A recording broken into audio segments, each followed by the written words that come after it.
What led you to coaching? Was it just something you've always really loved, or what? I think I'd have been voted least likely to coach as a player. I was probably that locker room lawyer, always asking why we're doing this and why we're doing that, griping and moaning about stuff. But as it turned out, once you can't play anymore, and if it's still in your blood, it seems like coach is the next thing. But I really and truly failed at just about everything else I tried in between college and coaching. And when I was down at my very lowest, I think I was cleaning up. I was a bartender at one time, got fired from that job, and he kept me on to clean the bar from about 2 a.m. to 8 a.m. Oh, man. So when I was kind of at that point in my life, I'm like, maybe I'll try coaching. So talk about how you win and how you came to know the Lord. Well, the win part was 1986. I was a graduate assistant coach at Florida State University under Coach Bobby Bowden. And we had a situation where one of our players was shot and killed. Oh, man. And the very next day, Coach Bowden called a team meeting. And I was the graduate assistant coach in charge of taking roll that day. And I was in the back of the room.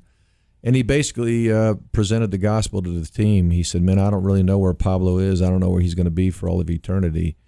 And then he proceeded to talk about Christ. He said, I believe God is real. I believe he created us, and he loves us and wants a relationship with us. But because Adam sinned, sin entered all man. And because of that, no one could reach God's standard of perfection.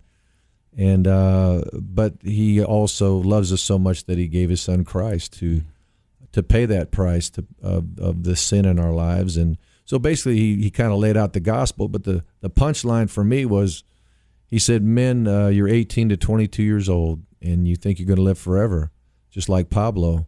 Pablo used to sit in that seat right there, and now he's gone. He said, if that was you last night instead of Pablo, do you know where you would spend eternity?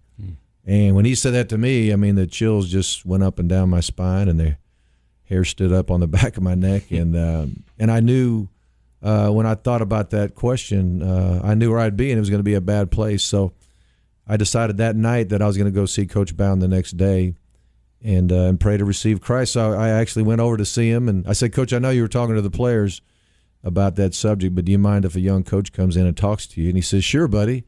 Of course, he calls you buddy if he doesn't know your name. I said, I'm Mark Richt. I've been coaching here a while. No. But anyway, I went in there and prayed to receive Christ, and it was awesome.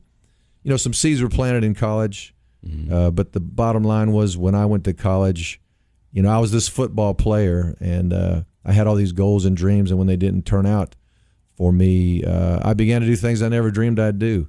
And I kind of fell to the thought of, I kind of became what I did, and when what I did fell apart, I fell apart. My life fell apart. There's so many decisions that have to be made in life, and made in my position as a father and a husband and as a head coach, and so I just try very hard to make a decision that God would be pleased with. And because if you sit there and start trying to make a decision, and you're thinking about, well, who would this make happy?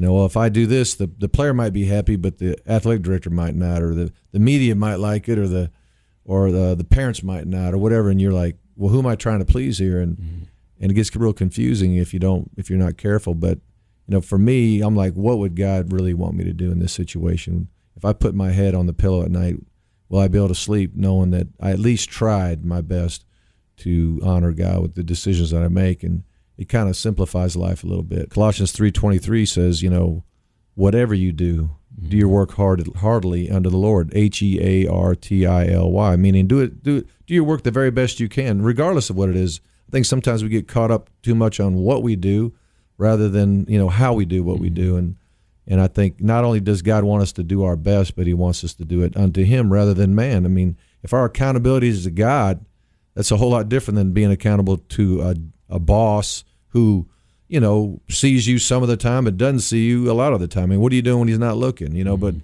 But God sees everything. And if you just truly love God, don't do it because you think God's going to punish you if you do bad.